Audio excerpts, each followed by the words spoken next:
તો દીકરા તારા ચિત્તમાં તરત એની ઇફેક્ટ થાય. આપણે શાંતિથી બેઠા છે ને કોઈ વ્યક્તિ આવીને અહીંયા ઉપસ્થિત થાય હા એટલે કાં તો તારા ચિત્તમાં ગમો થાય હા અને કાં તો તારા ચિત્તમાં અણગમો થાય હા. કોઈ કારણ સિવાય.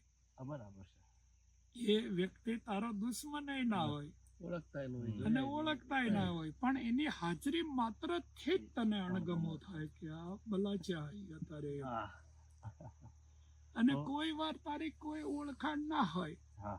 તોય તને એ વ્યક્તિ બહુ ગમે કે ભાઈ ચાલો આને ગળે લગાડી લઈએ. એ જ વસ્તુ આપની સાથે થઈ જ બાપુ. મેં આવીને પેલા એ જ કીધું કે હું મળ્યો પહેલી વખત રૂબરૂ ઊભા. એ વાત સાચી. પણ અવાજથી અને જોઈને એમ જ થાય કે ના.